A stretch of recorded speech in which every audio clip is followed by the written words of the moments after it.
Hello friends, welcome back to my channel हटकानी reaction. दोस्तों, आप सब लोगों को बहुत बहुत स्वागत करता हूं। दोस्तों, आज हम लोग रिएक्ट करने जा रहे हैं खान सर के एक वीडियो पर, जिसका टाइटल दोस्तों कुछ प्रकार से रहने वाला यूनिफॉर्म सिविल कोड पर सुप्रीम कोर्ट ने दिया तगड़ा फैसला। तो दोस्तों, आज आइए जानते हैं कि आखिर सुप्रीम कोर्ट ने क्या फैसला दे दिया है यूसीसी पर, और भी जानते हैं कि क्या बात है खान सर के द्वारा, क्योंकि खान सर बहुत अच्छे तरीके से, बहुत बढ़िया तरीके से समझाते हैं जो सबको समझ में आ जाती है। आइए दोस्तों, वीडियो शुरू करते हैं बिना किसी देरी के। यूनिफॉर्म सिविल कोड क्या है? कुछ ऐसे समान सिविल संहिता है जिसमें मूल अधिकार क्या हो जाएगा, प्रभावित हो जाएगा। यूसीसी में कह दिया है कि आप एक से ज्यादा कोई ब्याह नहीं कर सकता। सुप्रीम कोर्ट ने कहा कि निम्नलिखित में से कौन सा मामले या वाद में उच्चतम न्यायालय ने निर्णय दिया कि नीति निर्देशक तत्वों को लागू करने के लिए मूल अधिकार में संशोधन नहीं किया जा सकता है। किसमें? गोलकनाथ में। किसमें? गोलकनाथ में। केशवानंद में तो मूल ढांचा, केशवानंद में मूल ढांचा, और गोलकनाथ में कितने जज थे? 11। केशवानंद में 13। तो कहा कि नीति निर्देशक तो अच्छी चीज है, लेकिन इसका मतलब ये थोड़ी कि आप किसी के मूल अधिकार का क्या कर देंगे, हनन कर सकते हैं। जैसे अब इसी में विवाद अटक गया कि समान सिविल संहिता 144 जो है यूनिफॉर्म सिविल कोड क्या है? नीति निर्देशक तत्व। क्या है वो? नीति निर्देशक। जबकि धार्मिक स्वतंत्रता अनुच्छेद 25 क्या है? मूल अधिकार है। अब कुछ ऐसे समान सिविल संहिता है जिसमें मूल अधिकार क्या हो जाएगा, प्रभावित हो जाएगा। मूल अधिकार प्रभावित होगा। तो देखिए, धार्मिक आजादी में भी, जैसे कोई भी धर्म मानते हैं तो हर एक धर्म में आप देखिएगा कुछ कोर चीजें होती हैं, मुख्य चीजें, और कुछ उसके सराउंडिंग होती है। तो सुप्रीम कोर्ट ने कहा कि हम धार्मिक आजादी के तहत केवल कोर चीजों में हम आजादी देंगे, सराउंडिंग वाली चीजों को आजादी नहीं देंगे। समझ में आ गया कि नहीं आ गया? किसी को दिक्कत?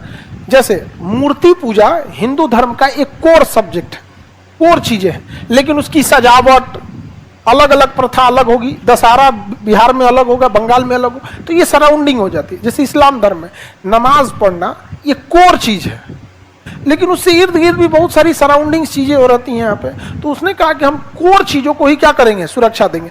जैसे बहु विवाह, एक से ज्यादा शादी करना, तो कई जगह पे बहुत सारे लोग एक से ज्यादा शादी कर लेते हैं। तो ये इस्लाम धर्म का कोई मूलभूत सिद्धांत नहीं है, उसकी सराउंडिंग्स थी उस तरह की। यहाँ पे पहले के टाइम पे बहुत लोग शादी ब्याह करते थे लोग, आप देखेंगे राजा महाराजा के समय में। तो ये कोर सब्जेक्ट नहीं है यहाँ पे। समझ में आ गया? अब जैसे यूसीसी में कह दिया है कि आप एक से ज्यादा कोई ब्याह नहीं कर सकता है, तो अब कोई ये कहेगा कि नहीं, गोलकनाथ में तो कहा गया था कि आप अपना यूसीसी लागू करेंगे या नीति निर्देशक तत्व के लिए हमारे धार्मिक स्वतंत्रता से नहीं खेलेंगे। तो गोलकनाथ में कहा गया था कि धार्मिक स्वतंत्रता की कोर्स चीजों को नहीं।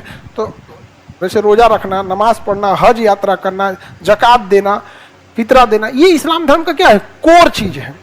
बाकी ब्याह करना कोई कोर सब्जेक्ट चीज थोड़ी है यहाँ पे। बाकी अगर नियम लगा दिया जाएगा ना इस्लाम धर्म में दूसरी शादी का, तो इतना टफ हो जाएगा कि सुप्रीम कोर्ट को आने की जरूरत नहीं पड़ेगा। वो खुद कहता है कि पहली बीवी से परमिशन लीजिए, दे देगी कोई।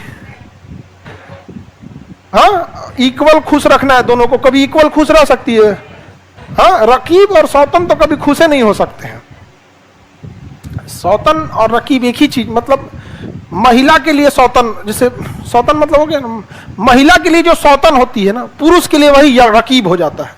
उर्दू लफ्ज है रकीब, नहीं समझे?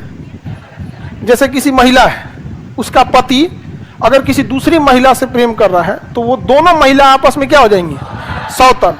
इसी की से पुरुष से समझिए, अगर कोई एक पुरुष है किसी महिला से प्रेम कर रहा है, लेकिन वो महिला किसी दूसरे से पुरुष से कर रही है, तो पुरुष पुरुष क्या हो जाएंगे, रकीब। उसे क्या कहा जाता है? वो गाना नहीं सुने, दिल के रकीबों संग मेरे कि दिल पे चलाई छुड़िया। ये गाना है कि नहीं है? तुम लोग को उर्दू नहीं पता रहता है, दिक्कत ये है। उसको क्या बोलते हैं, रकीब बोलते हैं, रकीब। अरे तुम सब रकीब ही हो, इस गलत फहमी में मत रहना।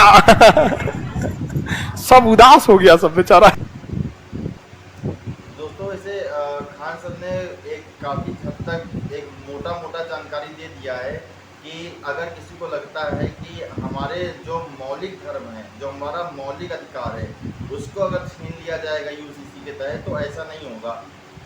उसके सराउंडिंग में जो चीज़ें हैं उनको कंट्रोल किया जाएगा, ताकि समानता बनाई जा सके हर धर्म के लोगों में, किसी को भी ऊंचा और नीचा होने का एहसास ना करा हो सके। बाकी जो मूल चीज़ें हैं जैसे प्रार्थना करना और पूजा करना, नमाज पढ़ना, जो ये सब चीज़ें मूल चीज़ें हैं, इनमें कोई बदलाव नहीं किया जाएगा। अगर किसी को ये बात, अब जैसे काफ़ी लोग थे उनको ये बातें नहीं मालूम थी, तो उनको ये लगता था कि ये आ जाएगा तो हम लोगों को नमाज नहीं पढ़ने दिया जाएगा या हम लोगों को पूजा वूजा नहीं करने दिया जाएगा। तो इससे ये क्लियर हो गया कि सरकार जो है वो मूल चीज़ों के साथ कुछ नहीं कर सकती है, इसलिए वो सराउंडिंग चीज़ों के साथ उसको समानता लाने के लिए उसमें परिवर्तन किया जा सकता है। तो दोस्तों काफ़ी इन्फॉर्मेशन खान सर से जानने को मिली, और अगर आपको भी इन्फॉर्मेशन बेस्ट लगी हो तो आप भी चैनल लाइक करके सब्सक्राइब करके हमारे साथ जुड़े रहिए, और हम लोग इसी तरह की इन्फॉर्मेटिव वीडियोस लाते रहते हैं और मिलते हैं आपसे नेक्स्ट वीडियो। तब तक के लिए दोस्तों जय हिंद।